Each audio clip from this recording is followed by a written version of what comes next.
Welcome! Today, we're diving into a story all about character. We're going to explore the early life of a truly remarkable figure, Prophet Muhammad, long before his prophethood. But before we get into it, I want you to think about something. What is it that makes a person genuinely, deeply trustworthy? Is it one big heroic act? Or is it more about a whole lifetime of small, consistent choices? Let's take a look at this through a historical lens. All right, so our story starts in Mecca. This is where a young man was building a reputation that would, quite literally, define the rest of his life. So the stories from that time tell us that as a young man, he didn't really get involved in the usual fun and games that his friends did. While everyone else was out and about, he was known for being a bit shy, with a character that, and this is a direct quote, had no equal in Mecca. Now, this wasn't about being unfriendly. It was about having this really deep sense of integrity, even from a young age. Okay, what's really incredible here is the idea that he had no enemies. I mean, in the kind of intense tribal world of that time, this was almost impossible. His character was just so noble and so clear to everyone that it rose above all the usual rivalries and earned him respect from all sides. But he wasn't just, a good person quietly on the sidelines. His character actually pushed him to get involved. Let's see how that turned into a real commitment to his community. Even as a young guy, he developed this strong sense of sympathy and a real desire to be helpful, and that led him to join in on reviving an old pact, a pledge that was specifically designed to protect the weakest people in their society.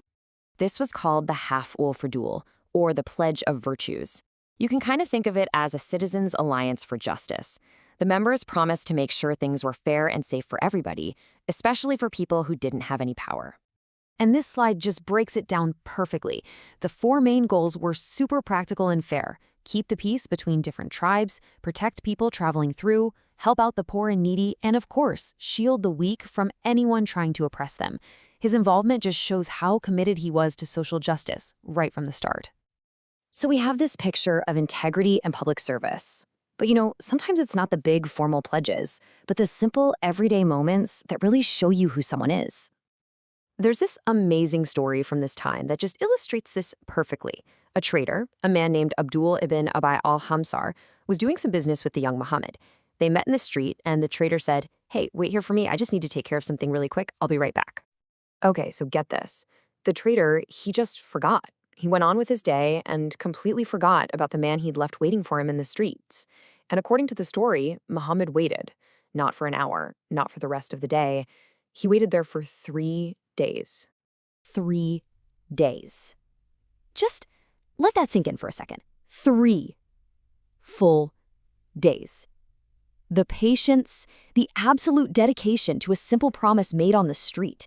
This was so much more than just being polite. It was a massive statement about how seriously he took his word. When the man finally remembered and came rushing back to that spot, he found him, still there, waiting. He had kept his promise. You see, it's actions like these, one after another over time, that really build a reputation. And his reputation? Well, it became legendary. And this wasn't just some local gossip in Mecca. His name became a household word all over Arabia. His piety, his good manners, his honesty, and his trustworthiness became so well known that he actually earned special titles. The first one was as-Sadiq. This just means the truthful. It points to this absolute honesty in everything he said, a quality that people knew, without a doubt, they could rely on. The second title was even bigger, al-Amin, the trustworthy. Now, this goes way beyond just telling the truth. It means you are a safekeeper of secrets, of property, of promises. It means you are someone that other people can put their complete and total faith in. And here is the ultimate proof of that trust. His honesty was so well known that the people of Mecca, we're talking traders, families, everybody, they would leave their goods and their valuables with him to keep them safe. He essentially became the bank and the safe deposit box for his entire community. So you can see this really clear line, right? From a shy, principled young man to a public champion for justice to earning the names the truthful and the trustworthy. This was the bedrock of character that his entire world-changing mission would later be built on. And this brings us right back to that question from the beginning. Before anyone could accept his message, they first had to accept him. That reputation for absolute trustworthiness, which was built in the quiet moments of his youth, became the essential foundation for a mission that would one day echo around the world. It really makes you wonder, doesn't it? How do the promises we keep today shape the destiny we're going to live tomorrow?